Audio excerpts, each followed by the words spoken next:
Some questions I've been getting asked recently are related to people wanting to express something or post something on social media or just have a new experience that challenges them, but they feel too nervous to take it on. And this has also been in the area of dating and relationships, where they want to maybe have a difficult conversation with somebody or ask somebody out, things like that. And what seems to have been the essence under a lot of these questions has been the idea of bravery and courage and vulnerability.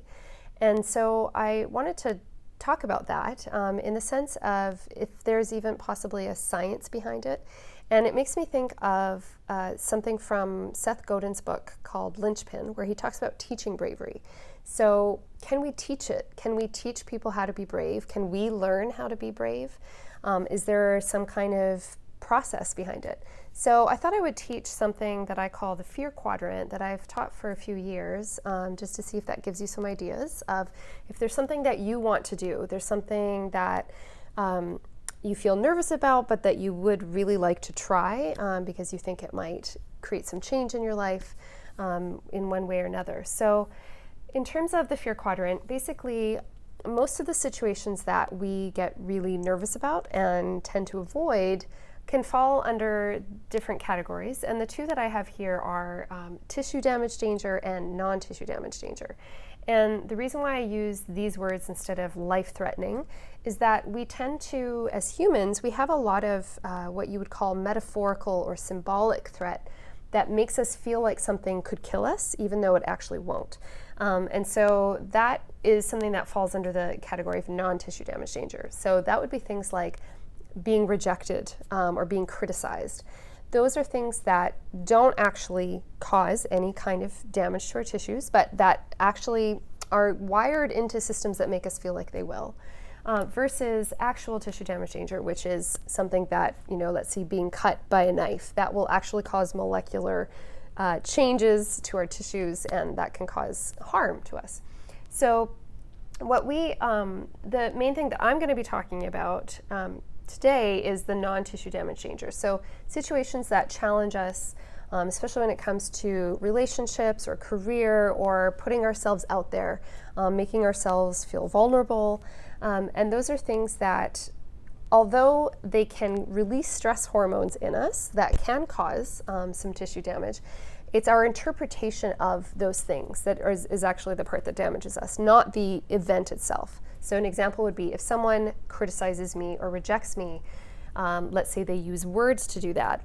The puffs of air from their words don't actually create tissue damage in me.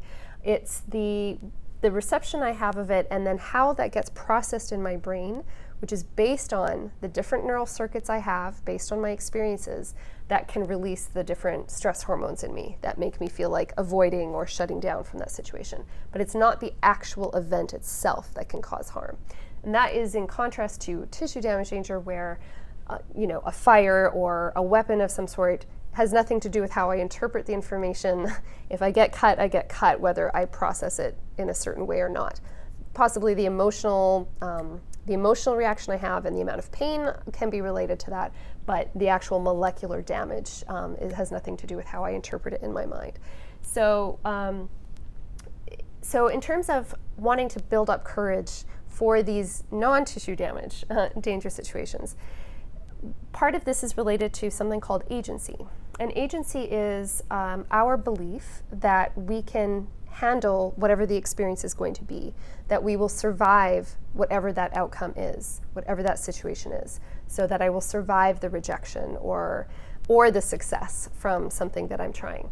So agency is something that we see in different amounts in different people. So for example, there are people that are intentionally going into situations where there can be tissue damage. For example, military, police officers, firefighters. If they have a high level of agency, meaning they know that they will be able to figure out what happens during that experience, then they are able to do their job. They're able to go into the house that's on fire or go into a dangerous situation because they have a high level of agency. This is in contrast to a sense of inadequacy, which is that we don't believe we have what it takes to survive whatever that is. If someone had a job where they were going to be putting themselves in dangerous situations and they didn't have agency, they didn't feel adequate, then they would avoid doing that work. They wouldn't be able to do it. So that's on that side. In terms of non-tissue damage danger, so an example would be someone who does live performance, an artist or a musician.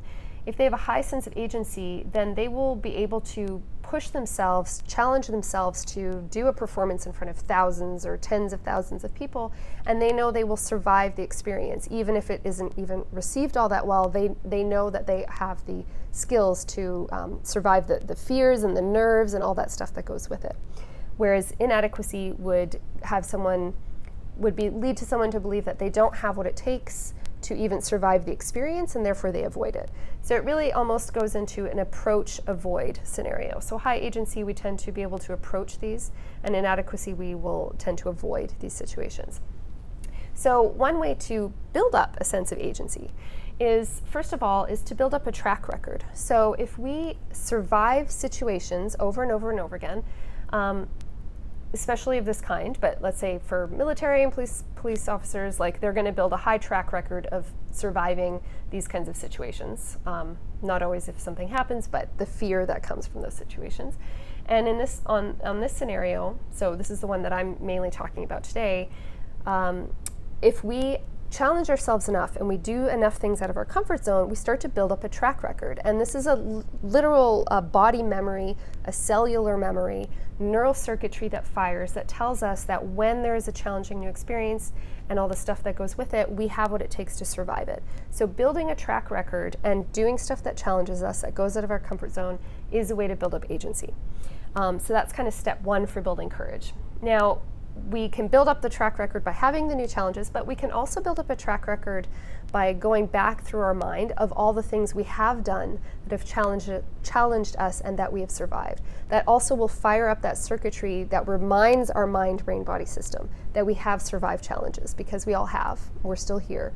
So track record is the first step for that.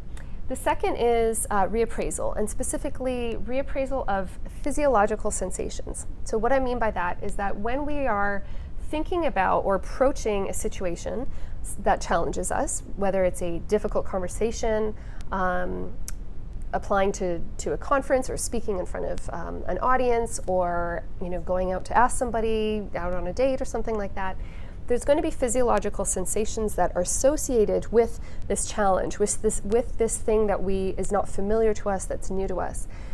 But what we can do is, with those physiological sensations, is we can add a new possibility of what those mean. So if we tend to feel a flutter, or our stomach tighten, or prickling in our fingers, or palms sweaty, and we appraise this as this is something to fear, that is going to be the association that our mind-brain-body system creates for it.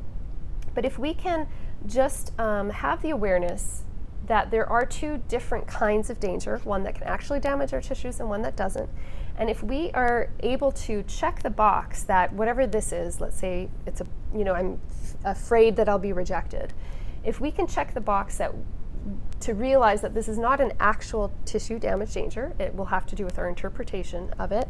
If we can reappraise it as that, as a possibility that, okay, this might not actually harm me, and look at the sensation, the physiological sensations, as a possibility that that flutter I feel is actually excitement that this might create something new in my life. The fact that it's unfamiliar means that it's opening up a new possibility for me. So to take the same sensation, but to feel it as, oh wow, this is the feeling of excitement. This is me doing something new. When we can add that as a new possibility, we are firing up new circuits that give our brain something new to work with, that can actually lead us to a new movement that might not be shutting down and turning away, but might be an approach type of behavior, an approach type of movement to that situation. So reappraise the physiological sensations in your body. If you can check this box and you know that it's this, you can do that. You can reappraise it as a possibility that the feeling you're feeling is actually also leads, or is also related to the idea that you might actually be excited that you are doing something that's going to create change in your life for the good. And then the last one is to look at experiences as having more weight than the outcome of whatever it is you're about to try or do. So whether it's asking somebody a question, raising your hand, speaking in public, posting something on social media. If you look at, if you focus on what the outcome is going to be as you build up this track record, and you think there should be a certain number of likes, or that person should say yes, or whatever that is, we can't guarantee the outcomes. And so if that becomes the thing that you put the most weight on, there is a chance that you are going to start to avoid certain situations because you don't have a way of guaranteeing any of those outcomes.